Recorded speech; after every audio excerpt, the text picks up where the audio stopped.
ഇന്ന് ചർച്ച ചെയ്യുവാൻ ഉദ്ദേശിക്കുന്നത് നെറ്റ്വർക്ക് അഡ്രസ് ട്രാൻസ്ലേഷൻ അഥവാ NAT.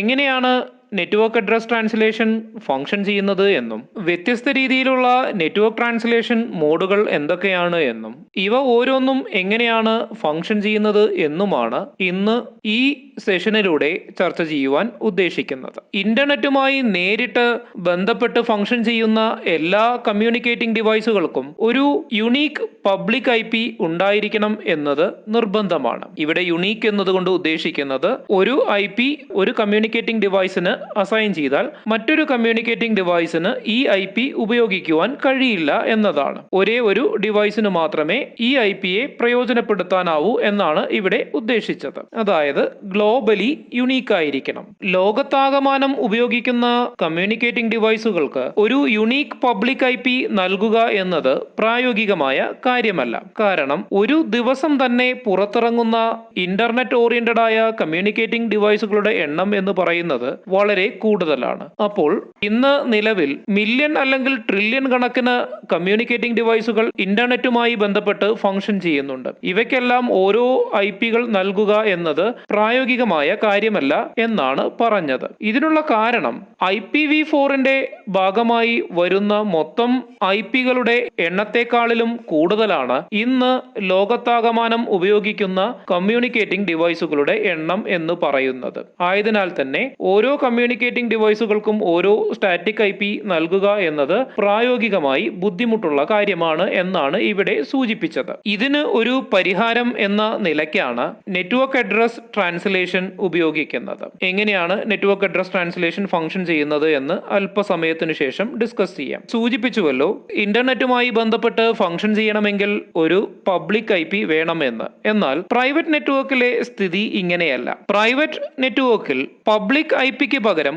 പ്രൈവറ്റ് IPകളാണ് നൽകി വരുന്നത്. കുറച്ചുകൂടി വ്യക്തമായി പറഞ്ഞാൽ ഒരു പ്രൈവറ്റ് നെറ്റ്വർക്ക് എന്ന് പറയുന്നത് ഇന്റർനെറ്റുമായി നേരിട്ട് കണക്ട് ചെയ്യാത്ത ഒരു IP നെറ്റ്വർക്കാണ്. കാരണം നേരത്തെ സൂചിപ്പിച്ചിരുന്നു, ഇന്റർനെറ്റുമായി നേരിട്ട് ഫംഗ്ഷൻ ചെയ്യണമെങ്കിൽ അവിടെ ഒരു പബ്ലിക് IPയുടെ സേവനം കൂടിയേ തീരൂ. പക്ഷേ ഇവിടെ ഒരു പ്രൈവറ്റ് നെറ്റ്വർക്കിൽ കമ്മ്യൂണിക്കേറ്റിംഗ് ഡിവൈസുകളുടെ IP അഡ്രസ് പ്രസ്തുത പ്രൈവറ്റ് നെറ്റ്വർക്കിന്റെ അഡ്മിനിസ്ട്രേറ്റർ അസൈൻ ചെയ്യുന്ന വാല്യൂ ആയിരിക്കും. ആയതിനാൽ തന്നെ ഇവയെ ഒരു രജിസ്റ്റേർഡ് IP ആയി കണക്കാക്കുവാൻ സാധിക്കില്ല.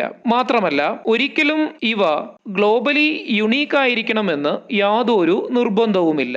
ഒരുപക്ഷെ മറ്റേതെങ്കിലും പ്രൈവറ്റ് നെറ്റ്വർക്കിൽ ഇതേ IPകൾ ഉപയോഗിക്കുന്നുണ്ടാവാം എന്നാണ് ഇവിടെ പറഞ്ഞതിന്റെ അർത്ഥം. ക്ലാസുകളെ കുറിച്ച് ഡിസ്കസ് ചെയ്തപ്പോൾ പറഞ്ഞിരുന്നു, ഓരോ ക്ലാസ്സിലെ ചില IP ബ്ലോക്കുകൾ പ്രൈവറ്റ് യൂസേജിന് വേണ്ടിയാണ് ഉപയോഗിക്കുന്നത്. അതായത് ഇവ നോൺ റൂട്ടബിൾ അഡ്രസ്സുകളായിരിക്കും എന്നാണ് ഇതുകൊണ്ട് ഉദ്ദേശിക്കുന്നത്. നോൺ റൂട്ടബിൾ എന്ന് പറയുന്നത് റൂട്ടിംഗ് പേർപ്പസിന് വേണ്ടി ഇവയെ പ്രയോജനപ്പെടുത്തുവാൻ സാധിക്കില്ല.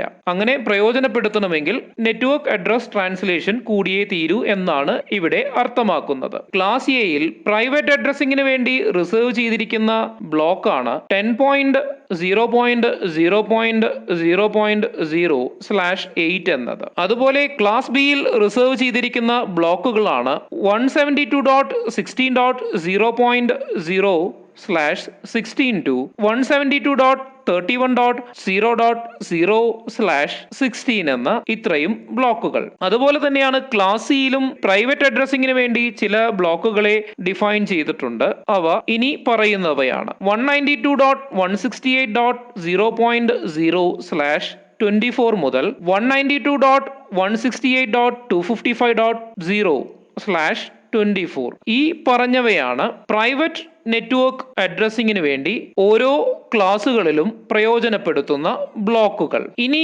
എങ്ങനെയാണ് ഒരു പ്രൈവറ്റ് നെറ്റ്വർക്ക് ഇന്റർനെറ്റിന്റെ സേവനം ഉപയോഗിക്കുന്നത് എന്ന് ചോദിച്ചാൽ, പ്രൈവറ്റ് അഡ്രസ്സിനെ പബ്ലിക് അഡ്രസ്സായി കൺവേർട്ട് ചെയ്യുക എന്നതാണ്. ഇതിനു വേണ്ടിയാണ് നെറ്റ്വർക്ക് അഡ്രസ് ട്രാൻസ്ലേഷൻ ഉപയോഗിക്കുന്നത്.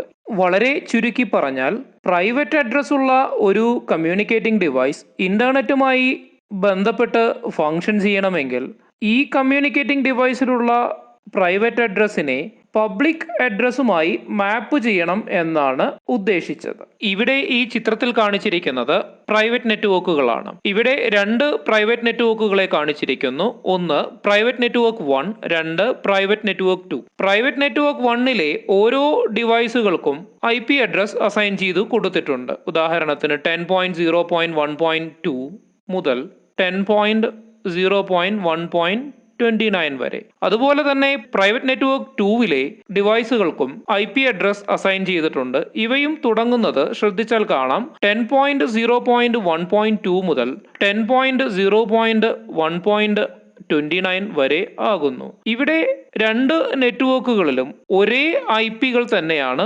ഉപയോഗിച്ചിരിക്കുന്നത്. ഇതാണ് നേരത്തെ സൂചിപ്പിച്ചത്. പ്രൈവറ്റ് നെറ്റ്വർക്കുകളിൽ ഉപയോഗിക്കുന്ന IP-കൾ ഒരിക്കലും ഗ്ലോബലി യുണീക്ക് ആയിരിക്കണം എന്ന് നിർബന്ധമില്ല. യുണീക്ക് ആവുന്നത് പ്രസ്തുത നെറ്റ്വർക്കിൽ മാത്രം ആയിരിക്കും. ഇവിടെ പ്രൈവറ്റ് നെറ്റ്വർക്കിന് ഇന്റർനെറ്റിലേക്ക് കമ്മ്യൂണിക്കേറ്റ് ചെയ്യണമെങ്കിൽ ഒന്ന് നാറ്റ് എനേബിൾ ആയ റൂട്ടറോ അല്ലെങ്കിൽ ഡെഡിക്കേറ്റഡ് ആയ നാറ്റ് ബോക്സോ പ്രയോജനപ്പെടുത്തേണ്ടിയിരിക്കുന്നു. ഈ നാറ്റ് ബോക്സിന്റെയോ അല്ലെങ്കിൽ നാറ്റ് എനേബിൾ ആയ റൂട്ടറിന്റെയോ സഹായത്തോടു കൂടിയാണ് പ്രൈവറ്റ് അഡ്രസ്സിനെ പബ്ലിക് അഡ്രസ് ആക്കുന്നതും അതുപോലെ തന്നെ പബ്ലിക് അഡ്രസ്സിനെ തിരിച്ച് വീണ്ടും പ്രൈവറ്റ് അഡ്രസ് ആക്കി മാറ്റുന്നതും. അതായത് public address to private address mapping നടത്തുന്നത് റൂട്ടറിലാണ് എന്നാണ് ഇവിടെ പറഞ്ഞതിന്റെ അർത്ഥം. അതുപോലെ തന്നെയാണ് പ്രൈവറ്റ് നെറ്റ്വർക്ക് 2വിന്റെ കാര്യവും. ഇവിടെയും റൂട്ടറും അതിന്റെ ഒരു പബ്ലിക് അഡ്രസ്സും കാണാവുന്നതാണ്. ഇവിടെ രണ്ട് നെറ്റ്വർക്ക് ഉണ്ട് എന്ന് സൂചിപ്പിച്ചുവല്ലോ. ഈ രണ്ട് നെറ്റ്വർക്കുകളിലും പ്രൈവറ്റ് അഡ്രസ്സായി ഉപയോഗിച്ചിരിക്കുന്നത് ക്ലാസ് A അഡ്രസ് ആണ് എന്നും നോക്കിയാൽ മനസ്സിലാകും. അടുത്തതായി നാറ്റ്, നെറ്റ്വർക്ക് അഡ്രസ് ട്രാൻസ്ലേഷൻ എന്നാണ് നാറ്റിന്റെ ഫുൾ ഫോം. നാറ്റിനെ നെറ്റ്വർക്ക് മാസ്ക്വറേഡിംഗ് എന്നും IP മാസ്ക്വറേഡിംഗ് എന്നും അറിയപ്പെടാറുണ്ട്. മുന്നേ സൂചിപ്പിച്ചിരുന്നുവല്ലോ, ഒരു ഡെഡിക്കേറ്റഡ് നാറ്റ് ബോക്സിന്റെയോ അല്ലെങ്കിൽ നാറ്റ് എനേബിൾ ആയ റൂട്ടറിന്റെയോ സഹായത്തോടു കൂടിയാണ് നാറ്റ് ഓപ്പറേഷൻ ഫംഗ്ഷൻ ചെയ്യുന്നത്. ആയതിനാൽ പ്രൈവറ്റ് നെറ്റ്വർക്കിൽ നിന്നും അതിന്റെ തൊട്ടടുത്തുള്ള റൂട്ടറിലെത്തുന്ന ഡാറ്റാഗ്രാമിന്റെ അല്ലെങ്കിൽ പാക്കറ്റിന്റെ ഹെഡറിൽ ഇനിഷ്യലി മെൻഷൻ ചെയ്തിരിക്കുന്നത് പ്രൈവറ്റ് അഡ്രസ് തന്നെ ആയിരിക്കും. ഇത് ഉപയോഗിച്ചുകൊണ്ട് ഒരിക്കലും ഇന്റർനെറ്റിലേക്ക് കമ്മ്യൂണിക്കേറ്റ് ചെയ്യുവാൻ സാധിക്കില്ല. ആയതിനാൽ ഒരു പ്രൈവറ്റ് നെറ്റ്വർക്കിന്റെ ബൗണ്ടറിയായി ഒരു റൂട്ടറിനെ വിശേഷിപ്പിച്ചാൽ ആ റൂട്ടറിലെത്തുന്ന ഇൻഫർമേഷന്റെ അല്ലെങ്കിൽ പാക്കറ്റിന്റെ ഹെഡറിലെ സോഴ്സ് IP പ്രൈവറ്റ് IP ആയിരിക്കും. അതിനെ മാറ്റി പബ്ലിക് IP ആക്കുന്നു എന്നാണ് ഇവിടെ ഉദ്ദേശിച്ചത്. വളരെ ചുരുക്കി പറഞ്ഞാൽ ഇങ്ങനെ മനസ്സിലാക്കാം, പ്രൈവറ്റ് നെറ്റ്വർക്കിലെ ഒരു ഹോസ്റ്റിന് പബ്ലിക് നെറ്റ്വർക്കിലെ ഒരു ഹോസ്റ്റുമായി അല്ലെങ്കിൽ ഇന്റർനെറ്റിലെ ഒരു ഹോസ്റ്റുമായി കമ്മ്യൂണിക്കേറ്റ് ചെയ്യുവാൻ നാറ്റിന്റെ അല്ലെങ്കിൽ നാറ്റ് ഓപ്പറേഷന്റെ സഹായത്തോടു കൂടി സാധിക്കുന്നു. ഇങ്ങനെ IP അഡ്രസ്സിനെ മാറ്റുമ്പോൾ IP അഡ്രസ് മാത്രമല്ല മാറ്റുന്നത്, പ്രൈവറ്റ് IP അഡ്രസ്സും പോർട്ട് അഡ്രസ്സും മാറ്റി അതിനു പകരം പബ്ലിക് IP അഡ്രസ്സും ഒരു പോർട്ട് അഡ്രസ്സും നൽകുകയാണ് റൂട്ടർ ചെയ്യുന്നത്. ഇവയെല്ലാം ഫംഗ്ഷൻ ചെയ്യുന്നത് നാറ്റ് ഡിവൈസിലുള്ള ഒരു അഡ്രസ് ട്രാൻസ്ലേഷൻ ടേബിളിന്റെ സഹായത്തോടു കൂടിയാണ്. അതായത് നാറ്റിൽ ഒരു ടേബിൾ ഉണ്ടാവും. ഈ ടേബിളിന്റെ സഹായത്തോടു കൂടിയാണ് നാറ്റ് ഓപ്പറേഷൻ നടക്കുന്നത് എന്ന് സാരം. ഈ ടേബിളിനെ നമുക്ക് അഡ്രസ് ട്രാൻസ്ലേഷൻ ടേബിൾ എന്ന് വിളിക്കാം. അടുത്തതായി ട്രാൻസ്ലേഷൻ മോഡ്സ്. പ്രധാനമായും 3 തരത്തിലുള്ള ട്രാൻസ്ലേഷൻ ആണ് നാറ്റ് നടത്താറുള്ളത്. ഒന്ന് സ്റ്റാറ്റിക് ട്രാൻസ്ലേഷൻ, രണ്ടാമത്തേത് ഡൈനാമിക് ട്രാൻസ്ലേഷൻ, മൂന്നാമത്തേത് പാറ്റ് അല്ലെങ്കിൽ പോർട്ട് അഡ്രസ് ട്രാൻസ്ലേഷൻ. ഇതിൽ ആദ്യത്തേത് സ്റ്റാറ്റിക് ട്രാൻസ്ലേഷൻ. ഒരു നിശ്ചിത എണ്ണം പ്രൈവറ്റ് IP-കളെ അത്രയും എണ്ണം പബ്ലിക് IP വെച്ച് മാപ്പ് ചെയ്യുന്നതിനെയാണ് സ്റ്റാറ്റിക് ട്രാൻസ്ലേഷൻ എന്ന് വിളിക്കുന്നത്. വിശദമായി ഇത് എങ്ങനെയാണ് ഫംഗ്ഷൻ ചെയ്യുന്നത് എന്ന് അല്പസമയത്തിന് ശേഷം പരിശോധിക്കാം. അടുത്തതായി ഡൈനാമിക് ട്രാൻസ്ലേഷൻ ഓർ IP മാസ്ക്വറൈഡിംഗ്. ഒന്നോ ഒരു കൂട്ടമോ പബ്ലിക് IP അഡ്രസ്സുകളെ ആവശ്യാനുസരണം ഡൈനാമിക്കായി മാപ്പ് ചെയ്യുന്നതിനെയാണ് ഡൈനാമിക് ട്രാൻസ്ലേഷൻ എന്ന് വിളിക്കുന്നത്. ഇതിനെക്കുറിച്ചും അല്പസമയത്തിന് ശേഷം വിശദമായി തന്നെ ചർച്ച ചെയ്യുന്നതാണ്. അടുത്തത് പോർട്ട് അഡ്രസ് ട്രാൻസ്ലേഷൻ. ഇവിടെ IP അഡ്രസ്സിന്റെ കൂടെ പോർട്ട് വാല്യൂവും കൂടി ഉപയോഗിക്കുന്നു. ഇതിനെക്കുറിച്ചും വിശദമായി തന്നെ അല്പസമയത്തിന് ശേഷം ചർച്ച ചെയ്യുന്നതാണ്. ഇവിടെ ചിത്രത്തിൽ ഒരു പ്രൈവറ്റ് നെറ്റ്വർക്ക് കാണാവുന്നതാണ്. ഈ പ്രൈവറ്റ് നെറ്റ്വർക്കിനെ ഒരു നാറ്റ് എനേബിൾ ആയ റൂട്ടറിന്റെ സഹായത്തോടുകൂടി ഇന്റർനെറ്റിലേക്ക് ബന്ധിപ്പിച്ചിരിക്കുന്നു. ഈ റൂട്ടറാണ് നെറ്റ്വർക്ക് അഡ്രസ് ട്രാൻസ്ലേഷൻ ഈ പ്രൈവറ്റ് നെറ്റ്വർക്കിന് വേണ്ടി ചെയ്തു കൊടുക്കുന്നത്. ഒരു വെബ് സെർവറും കാണാവുന്നതാണ്. വെബ് സെർവറിന് ഒരു പബ്ലിക് IP-യും നമുക്ക് വിസിബിളായി തന്നെ അവിടെ കാണാവുന്നതാണ്. ഇനി ചില കാര്യങ്ങൾ നമുക്ക് പരിശോധിക്കാം. ഇൻസൈഡ് ലോക്കൽ അഡ്രസ് എന്താണ് എന്നും, അതുപോലെ തന്നെ ഇൻസൈഡ് ഗ്ലോബൽ അഡ്രസ് എന്താണ് എന്നും, ഔട്ട്സൈഡ് ഗ്ലോബൽ അഡ്രസ് എന്താണ് എന്നും, അതുപോലെ തന്നെ ഔട്ട്സൈഡ് ലോക്കൽ അഡ്രസ് എന്താണ് എന്നും പരിശോധിക്കാം. ഇതിൽ ആദ്യത്തേത് ഇൻസൈഡ് ലോക്കൽ അഡ്രസ്. പ്രൈവറ്റ് അഡ്രസ്സിനെ തന്നെയാണ് ഇൻസൈഡ് ലോക്കൽ അഡ്രസ് എന്ന് വിളിക്കുന്നത്. അതായത് ഏത് പ്രൈവറ്റ് അഡ്രസ്സിനെയാണോ പബ്ലിക് IP ആയി ട്രാൻസ്ലേറ്റ് ചെയ്യേണ്ടത്, ആ പ്രൈവറ്റ് IP-യെയാണ് ഇൻസൈഡ് ലോക്കൽ അഡ്രസ് എന്ന് വിളിക്കുന്നത്. ഇവിടെ സോഴ്സായി ആദ്യത്തെ കമ്പ്യൂട്ടറിനെ എടുത്താൽ ആദ്യത്തെ കമ്പ്യൂട്ടറിന്റെ IP value private IP value ആണ് ഇൻസൈഡ് ലോക്കൽ അഡ്രസ് എന്ന് പറയുന്നത്. അതായത് 10.0.1.2. ഇനി അടുത്തതായി ഇൻസൈഡ് ഗ്ലോബൽ അഡ്രസ്. ഏത് അഡ്രസ്സിലേക്കാണ് കൺവേർട്ട് ചെയ്യുന്നത്, അതായത് പ്രൈവറ്റ് അഡ്രസ്സിനെ ഏത് പബ്ലിക് അഡ്രസ്സിലേക്കാണ് കൺവേർട്ട് ചെയ്യുന്നത്, ആ പബ്ലിക് അഡ്രസ്സിനെയാണ് ഇൻസൈഡ് ഗ്ലോബൽ അഡ്രസ് എന്ന് വിളിക്കുന്നത്. അതായത് ഇവിടെ കാണിച്ചിരിക്കുന്നത് 128.195.4.119 എന്ന IP ആണ് പബ്ലിക് IP ആയി ഉപയോഗിക്കുന്നത്. അടുത്തതായി ഔട്ട്സൈഡ് ഗ്ലോബൽ അഡ്രസ്. എങ്ങോട്ടാണോ സെൻഡ് ചെയ്യുന്നത്, അതായത് ഡെസ്റ്റിനേഷൻ IP അഡ്രസ്സിനെയാണ് ഔട്ട്സൈഡ് ഗ്ലോബൽ അഡ്രസ് എന്ന് വിളിക്കുന്നത്. ഇതും ഒരു പബ്ലിക് IP തന്നെ ആയിരിക്കും. ഇവിടെ കാണിച്ചിട്ടുണ്ട് 128.143.71.21. Outside local address. ഡെസ്റ്റിനേഷൻ ഒരു പ്രൈവറ്റ് നെറ്റ്വർക്കിലാണ് എന്ന് സങ്കല്പിക്കുക. ആ നെറ്റ്വർക്കിലെ ഡെസ്റ്റിനേഷന്റെ പ്രൈവറ്റ് IP-യെ ആണ് ഡെസ്റ്റിനേഷൻ പ്രൈവറ്റ് അഡ്രസ് എന്ന് വിശേഷിപ്പിക്കുന്നത്. അടുത്തതായി സ്റ്റാറ്റിക് ട്രാൻസ്ലേഷൻ. ഒരു നിശ്ചിത എണ്ണം പ്രൈവറ്റ് IP അഡ്രസ്സുകളെ അത്രയും തന്നെ എണ്ണം പബ്ലിക് IP-കളുമായി മാപ്പ് ചെയ്യുന്നതിനെയാണ് സ്റ്റാറ്റിക് ട്രാൻസ്ലേഷൻ എന്ന് വിളിക്കുന്നത്. അതായത് ഒരു 5 പ്രൈവറ്റ് IP-കൾ ഉണ്ട് എങ്കിൽ അത്രയും എണ്ണം പബ്ലിക് IP-കളും വേണം സ്റ്റാറ്റിക് ട്രാൻസ്ലേഷൻ നടത്താൻ എന്നതാണ് ഇവിടെ പറഞ്ഞതിന്റെ സാരം. ഇവിടെ നടക്കുന്നത് സിമ്പിൾ ട്രാൻസ്ലേഷൻ ആണ്. ഒരു പ്രൈവറ്റ് IP അഡ്രസ്സിന്റെ കറസ്പോണ്ടിങ് ആയ സ്റ്റാറ്റിക് IP അഡ്രസ് ഏതാണ് എന്ന് നോക്കുകയും അതിലേക്ക് മാപ്പ് ചെയ്യുകയുമാണ് ചെയ്യുന്നത്. സ്റ്റാറ്റിക് ട്രാൻസ്ലേഷൻ അഡ്രസ് ട്രാൻസ്ലേഷൻ ടേബിളിലേക്ക് ഒരു പ്രൈവറ്റ് IP അഡ്രസ്സിന്റെ കറസ്പോണ്ടിങ് പബ്ലിക് IP ഏതാണ് എന്ന് ഡയറക്റ്റ് ആയി എൻ്റർ ചെയ്യുകയാണ് ചെയ്യുന്നത്. ഇതിന്റെ ഒരു പ്രധാനപ്പെട്ട ഡ്രോബാക്ക് എന്ന് പറയുന്നത് ഒരു പ്രൈവറ്റ് അഡ്രസ്സിന് ഒരു പബ്ലിക് അഡ്രസ് എന്ന നിരക്കിലാണ് മാപ്പിംഗ് നടക്കുന്നത്. ഇതിന്റെ മറ്റൊരു പ്രശ്നം എന്ന് പറയുന്നത് n number of private IP ഉണ്ട് എങ്കിൽ അത്രയും നമ്പർ ഓഫ് പബ്ലിക് IP ഉണ്ടെങ്കിൽ മാത്രമേ സ്റ്റാറ്റിക് ട്രാൻസ്ലേഷൻ സാധ്യമാവുകയുള്ളൂ. ആയതിനാൽ ഇതിനെ ഒരു അഡ്വൈസബിൾ ആയ മെത്തേഡായി പരിഗണിക്കുവാൻ സാധിക്കില്ല.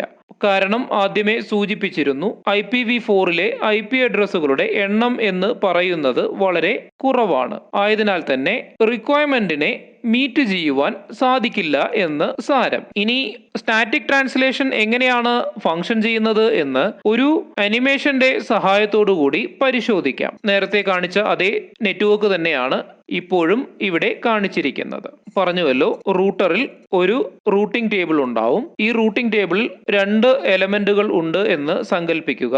ഒന്ന് ഇൻസൈഡ് ലോക്കൽ, രണ്ടാമത്തേത് ഇൻസൈഡ് ഗ്ലോബൽ. ഇൻസൈഡ് ലോക്കൽ എന്നതുകൊണ്ട് ഉദ്ദേശിക്കുന്നത് ഏത് പ്രൈവറ്റ് അഡ്രസ്സിനെയാണോ ട്രാൻസ്ലേറ്റ് ചെയ്യേണ്ടത് അതിനെയാണ്. ഇൻസൈഡ് ഗ്ലോബൽ എന്നതുകൊണ്ട് ഉദ്ദേശിക്കുന്നത് ഏത് പബ്ലിക് അഡ്രസ്സിലേക്കാണ് കൺവേർട്ട് ചെയ്യേണ്ടത് അതിനെ റെപ്രസെന്റ് ചെയ്യുവാനാണ് ഇൻസൈഡ് ഗ്ലോബൽ ഉപയോഗിക്കുന്നത്. ഇവിടെ ആദ്യത്തെ പ്രൈവറ്റ് അഡ്രസ് എടുക്കാം, 10.0.1.2. ഇതിനെ മാപ്പ് ചെയ്യുവാൻ 128.195.4.117 എന്ന പബ്ലിക് IP ആണ് ഉപയോഗിക്കുന്നത്. രണ്ടാമത്തെ IP എടുത്താൽ 10.0.1.3. ഇതിനെ മാപ്പ് ചെയ്യുവാൻ 128.195.4.118 എന്ന പബ്ലിക് IP ആണ് ഉപയോഗിക്കുന്നത്. മൂന്നാമത്തെ പ്രൈവറ്റ് IP ആയ 10.0.1.29 ഇതിനെ മാപ്പ് ചെയ്യുവാൻ 128.195.4.119 എന്ന പബ്ലിക് ഐ പി ആണ് ഉപയോഗിക്കുന്നത്. ഇതിലൂടെ മനസ്സിലാക്കേണ്ടത്, ഒരു പ്രൈവറ്റ് ഐ പിയെ മാപ്പ് ചെയ്യണമെങ്കിൽ അതിന് കറസ്പോണ്ടിങ് ആയ ഒരു സ്റ്റാറ്റിക് അല്ലെങ്കിൽ പബ്ലിക് ഐ പി ഉണ്ടായേ മതിയാവും. ഇനി എങ്ങനെയാണ് സോഴ്സിൽ നിന്നും ഡെസ്റ്റിനേഷനിലേക്ക് ഒരു ഇൻഫർമേഷൻ ട്രാൻസ്മിറ്റ് ചെയ്യുന്നത് എന്ന് പരിശോധിക്കാം. ഇവിടെ ഒരു പാക്കറ്റ് ഇപ്പോൾ കാണാവുന്നതാണ്. ഈ പാക്കറ്റിന്റെ ഹെഡറിൽ രണ്ട് ഇൻഫർമേഷൻ ഉണ്ട്. ഒന്ന് സോഴ്സ് അഡ്രസ്, രണ്ടാമത്തേത് destination address. Destination address web സെർവറിന്റെ അഡ്രസ് ആണ്. സോഴ്സ് അഡ്രസ് ആയി കൊടുത്തിരിക്കുന്നത് 10.0.1.2, അതായത് പ്രൈവറ്റ് നെറ്റ്വർക്കിലെ ആദ്യത്തെ സിസ്റ്റത്തിന്റെ ഐ പി.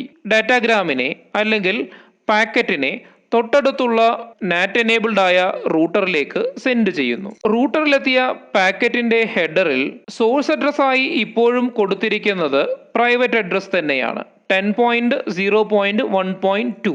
അതിനെ റൂട്ടറിന്റെ ടേബിളുമായി മാച്ച് ചെയ്യുകയും റൂട്ടറിന്റെ ടേബിളിൽ അതിന്റെ ഈക്വലന്റ് ആയ ഇൻസൈഡ് ഗ്ലോബലായി കാണിച്ചിരിക്കുന്നത് 128.195.4.117 എന്നാകുന്നു. ഇനി റൂട്ടർ ചെയ്യുന്നത് സോഴ്സ് അഡ്രസ്സിനെ പബ്ലിക് അഡ്രസ് ആക്കി മാറ്റുക അല്ലെങ്കിൽ ഇൻസൈഡ് ഗ്ലോബൽ വാല്യൂ ആക്കി മാറ്റുക എന്നതാണ്. ഇപ്പോൾ പാക്കറ്റിന്റെ ഹെഡർ ശ്രദ്ധിച്ചാൽ കാണാം, സോഴ്സ് അഡ്രസ് 10.0.1.2 എന്നത് മാറി 128.195.4.117 എന്നായി മാറിയിരിക്കുന്നു. ഇപ്പോൾ പാക്കറ്റിന്റെ ഹെഡറിൽ ഉള്ളത് ഒരു പബ്ലിക് ഐ പി ആണ്. ആയതിനാൽ ഇതിന് ഇന്റർനെറ്റിലേക്ക് കമ്മ്യൂണിക്കേറ്റ് ചെയ്യുവാൻ സാധിക്കുന്നു. അങ്ങനെ റൂട്ടറിൽ നിന്നും ഇന്റർനെറ്റിലൂടെ പാക്കറ്റ് ഡെസ്റ്റിനേഷനിലേക്ക് ട്രാൻസ്മിറ്റ് ചെയ്യുകയാണ് ചെയ്യുന്നത്. ഇനി വരുന്ന ഡാറ്റാഗ്രാം 10.0.1.3യിൽ നിന്നും ആയിരുന്നുവെങ്കിൽ അതിനെ റൂട്ടറിന്റെ അഡ്രസ് ട്രാൻസ്ലേഷൻ ടേബിളുമായി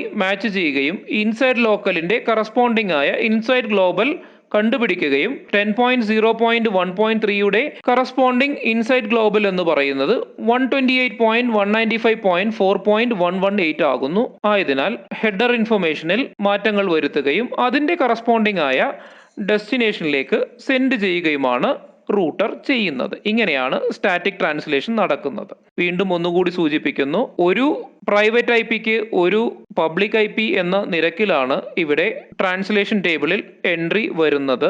ആയതിനാൽ തന്നെ ഇത് വളരെ എക്സ്പെൻസീവ് ആണ് എന്ന് നിസ്സംശയം നമുക്ക് പറയുവാൻ സാധിക്കും. മറ്റൊരു വിധത്തിൽ പറഞ്ഞാൽ സ്റ്റാറ്റിക് ട്രാൻസ്ലേഷനിൽ 1-to-1 മാപ്പിംഗ് ആണ് നടക്കുന്നത് എന്ന് നമുക്ക് പറയുവാൻ സാധിക്കും. അടുത്തതായി ഡൈനാമിക് ട്രാൻസ്ലേഷൻ. സ്റ്റാറ്റിക് ട്രാൻസ്ലേഷനിൽ ഒരു പ്രൈവറ്റ് ഐ പിക്ക് ഒരു പബ്ലിക് ഐ പി ആണ് മാപ്പിങ്ങിനായി ഉപയോഗിച്ചിരുന്നത്. ഇവ കണക്ഷൻ ഉണ്ടെങ്കിലും ഇല്ലെങ്കിലും അല്ലെങ്കിൽ ഇന്റർനെറ്റുമായി കമ്മ്യൂണിക്കേറ്റ് ചെയ്യുന്നുണ്ടെങ്കിലും ഇല്ലെങ്കിലും ഈ പബ്ലിക് ഐ പി ഒരിക്കലും മറ്റൊരു ട്രാൻസ്ലേഷനും ഉപയോഗിക്കുവാൻ സാധിക്കില്ല. പ്രസ്തുത പ്രൈവറ്റ് ഐ പിയുടെ ട്രാൻസ്ലേഷന് വേണ്ടി മാത്രമേ ഉപയോഗിക്കുവാൻ സാധിക്കുകയുള്ളൂ. അല്ലെങ്കിൽ ട്രാൻസ്ലേഷൻ ടേബിളിൽ മാനുവലായി മാറ്റങ്ങൾ വരുത്തേണ്ടിയിരിക്കുന്നു. പക്ഷേ ഡൈനാമിക് ട്രാൻസ്ലേഷനിൽ ചെറിയ വ്യത്യാസമുണ്ട്. ഒരു pool of I P address ഉണ്ട് എന്ന് കരുതുക. അതായത് 5 പബ്ലിക് ഐ പി അഡ്രസ്സുകൾ ഇപ്പോൾ നിലവിൽ കയ്യിലുണ്ട് എന്ന് വിചാരിക്കുക.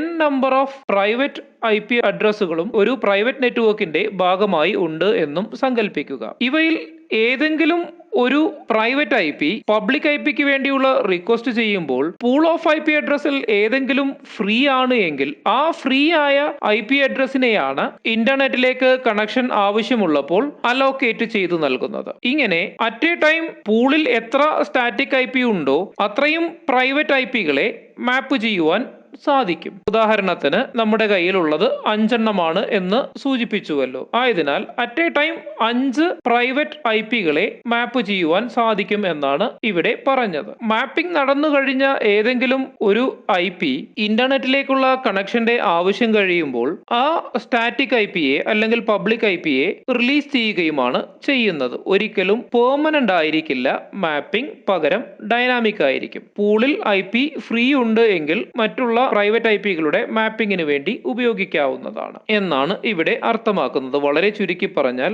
ഒരു pool of I P address റൂട്ടറിന്റെ അഡ്രസ് ട്രാൻസ്ലേഷൻ ടേബിളിൽ ഉണ്ടാവുകയും കണക്ഷൻ എപ്പോൾ ആവശ്യമുണ്ടോ അപ്പോൾ ഐ പി അഡ്രസ് ഫ്രീ ആയി ഉണ്ട് എങ്കിൽ അതിനെ പ്രൈവറ്റ് അഡ്രസ്സിനെ ഫ്രീ ആയ പബ്ലിക് IP-യിലേക്ക് മാപ്പ് ചെയ്യുകയും ഇല്ല എങ്കിൽ ഫ്രീ ആകുന്നതുവരെ വെയിറ്റ് ചെയ്യുകയുമാണ് ചെയ്യുന്നത്. ഇങ്ങനെയാണ് ഡൈനാമിക് ട്രാൻസ്ലേഷൻ നടക്കുന്നത്. ഇവിടെയും ഒരു പ്രശ്നമുണ്ട്. ഏതെങ്കിലും ഒരു IP കണ്ടിന്യൂസ് ആയി ഒരുപാട് നേരം ഒരു പബ്ലിക് IP-യെ ഉപയോഗിച്ചാൽ സ്വാഭാവികമായും മറ്റുള്ളവർ ക്യൂവിൽ തന്നെ തുടരേണ്ടി വരും. ഇത് ഇതിന്റെ ഒരു ഡ്രോബാക്ക് ആണ് എന്ന് നിസ്സംശയം നമുക്ക് പറയുവാൻ സാധിക്കും. ഇനി ഇതും എങ്ങനെയാണ് ഫംഗ്ഷൻ ചെയ്യുന്നത് എന്ന് നേരത്തെ അതേ നെറ്റ്വർക്കിന്റെ സഹായത്തോടു കൂടി തന്നെ പരിശോധിക്കാം. പറഞ്ഞുവല്ലോ, ഓരോ റൂട്ടറിലും അഡ്രസ് ട്രാൻസ്ലേഷൻ ടേബിളുകൾ ഉണ്ടായിരിക്കുമെന്ന്. ഇവിടെ ഈ കാണിച്ചിരിക്കുന്നത് അഡ്രസ് ട്രാൻസ്ലേഷൻ ടേബിൾ ആണ് എന്ന് വിചാരിക്കുക. നേരത്തെ പറഞ്ഞതുപോലെ ഇൻസൈഡ് ലോക്കലും ഇൻസൈഡ് ഗ്ലോബലും ഉണ്ട്. ഇൻസൈഡ് ഗ്ലോബലായി ഒരു പൂൾ ഓഫ് പബ്ലിക് IP വാല്യൂവിനെ എടുത്തിരിക്കുന്നു. ഇവിടെ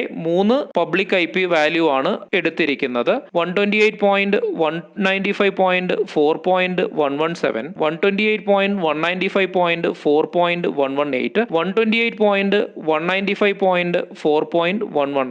അതായത് അറ്റ് എ ടൈം 3 പ്രൈവറ്റ് IP-കളെ പബ്ലിക് IP-യുമായി മാപ്പ് ചെയ്യുവാൻ സാധിക്കുമെന്നാണ് ഇവിടെ അർത്ഥമാക്കുന്നത്. ഇൻസൈഡ് ലോക്കൽ നോക്കിയാൽ കാണാം, ഇപ്പോൾ അലോക്കേറ്റ് ചെയ്തിട്ടില്ല.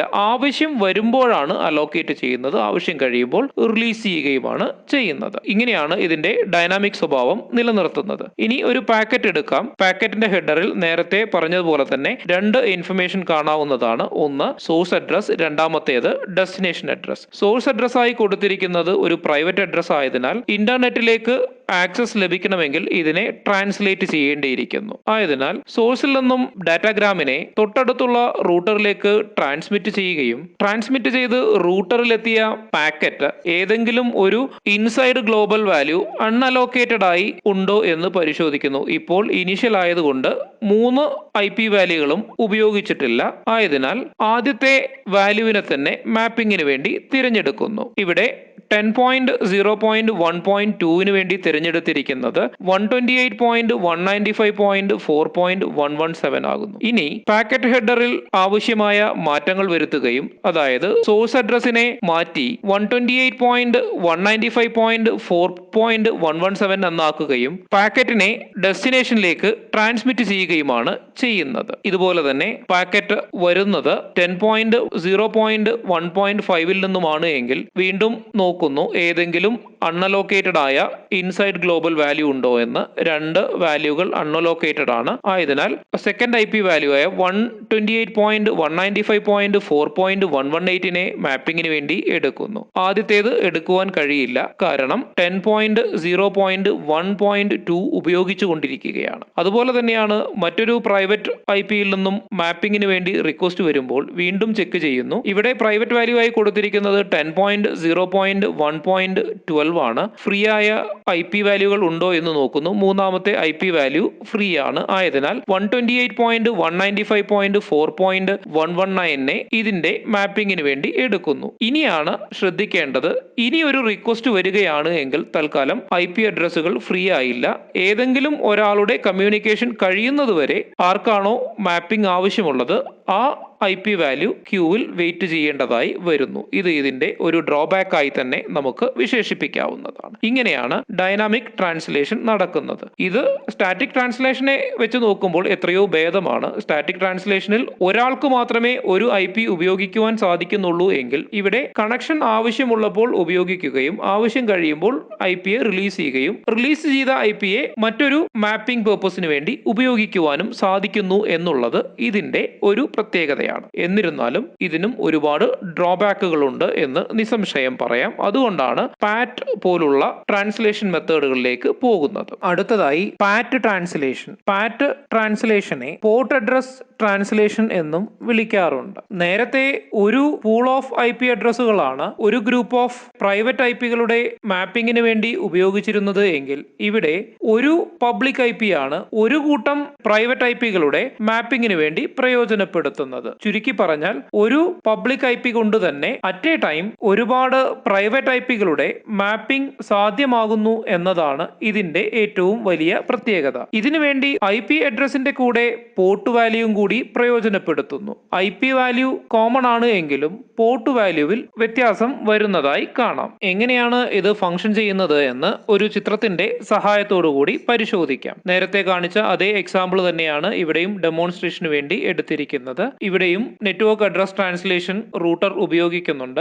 ഇവയിൽ inside local, inside port, inside global port, outside global port എന്നിങ്ങനെ പല വിഭാഗങ്ങളായി തിരിച്ചിരിക്കുന്നു. ഇൻസൈഡ് ലോക്കൽ എന്നുള്ളത് കൊണ്ട് ഉദ്ദേശിക്കുന്നത് നേരത്തെ പറഞ്ഞതുപോലെ തന്നെ പ്രൈവറ്റ് IP വാല്യൂവും, ഇൻസൈഡ് പോർട്ട് വാല്യൂ എന്ന് പറയുന്നത് കൊണ്ട് ഉദ്ദേശിക്കുന്നത് അതിന്റെ തന്നെ പോർട്ട് വാല്യൂവുമാണ്. പോർട്ട് വാല്യൂവിനെ കുറിച്ചുള്ള വിശദീകരണങ്ങളെല്ലാം അഡ്രസ്സിംഗ് എന്ന സെഷൻ എടുത്തപ്പോൾ പറഞ്ഞിട്ടുണ്ട്. ആ സെഷൻ റെഫർ ചെയ്ത് കഴിഞ്ഞാൽ എന്താണ് പോർട്ട് അഡ്രസ്സിംഗ് എന്ന് മനസ്സിലാകും. ഇൻസൈഡ് ഗ്ലോബൽ എന്നതുകൊണ്ട് ഉദ്ദേശിക്കുന്നത് റൂട്ടറിലുള്ള പബ്ലിക് IP വാല്യൂ ആണ്. ഇൻസൈഡ് ഗ്ലോബൽ പോർട്ട് എന്നതുകൊണ്ട് ഉദ്ദേശിക്കുന്നത് റൂട്ടറിലുള്ള പോർട്ട് വാല്യൂ. ഔട്ട്സൈഡ് ഗ്ലോബൽ കൊണ്ട് ഉദ്ദേശിക്കുന്നത് ഡെസ്റ്റിനേഷൻ IP വാല്യൂവും, ഔട്ട്സൈഡ് ഗ്ലോബൽ പോർട്ട് കൊണ്ട് ഉദ്ദേശിക്കുന്നത് അതിന്റെ തന്നെ പോർട്ട് വാല്യൂവും ആകുന്നു. ഇനി സോഴ്സിൽ നിന്നും പാക്കറ്റ് അല്ലെങ്കിൽ ഡാറ്റ ട്രാൻസ്മിറ്റ് ചെയ്യുമ്പോൾ IP അഡ്രസ്സിനെ കൂടാതെ മറ്റു ഒരു ഘടകം കൂടി ഇതിന്റെ കൂടെ ഉണ്ടാകുന്നതാണ്. അതിനെയാണ് പോർട്ട് അഡ്രസ് എന്ന് വിളിക്കുന്നത്. ഇവിടെ നോക്കിയാൽ കാണാം 10.0.1.2 പോർട്ട് അഡ്രസ്സായി എടുത്തിരിക്കുന്നത് 44,253 ആണ്. അതുപോലെ തന്നെ ഡെസ്റ്റിനേഷൻ അഡ്രസ്സായ 3.3.3.3യുടെ പോർട്ട് അഡ്രസ്സായി എടുത്തിരിക്കുന്നത് 80 ആകുന്നു. ഇനി ഇതിനെ റൂട്ടറിലേക്ക് ട്രാൻസ്മിറ്റ് ചെയ്യുകയും റൂട്ടറിലെത്തിയ പാക്കറ്റ് ട്രാൻസ്ലേഷൻ ടേബിളിലേക്ക് എൻട്രി നടത്തുകയും ചെയ്യുന്നു. ഇൻസൈഡ് ലോക്കലിന്റെ വാല്യൂ എന്ന് പറയുന്നത് 10.0.1.2 ആകുന്നു. അതിന്റെ പോർട്ട് വാല്യൂ എന്ന് പറയുന്നത് 44,253 ആകുന്നു. ഇവിടുത്തെ ഇൻസൈഡ് ഗ്ലോബൽ വാല്യൂ 128.195.4.117 ആണ്. ഇതാണ് പബ്ലിക് IP എന്ന് പറയുന്നത്. ഇതിന്റെ പോർട്ട് വാല്യൂ 4097 ആകുന്നു. ഔട്ട്സൈഡ് ഗ്ലോബൽ വാല്യൂ ഡെസ്റ്റിനേഷനായി കൊടുത്തിരിക്കുന്ന വാല്യൂ തന്നെയാണ് 3.3.3.3. പോർട്ട് വാല്യൂ ആയി കൊടുത്തിരിക്കുന്നത് 80. ഇപ്പോൾ ഏകദേശം ചിത്രം വളരെ വ്യക്തമാണ്.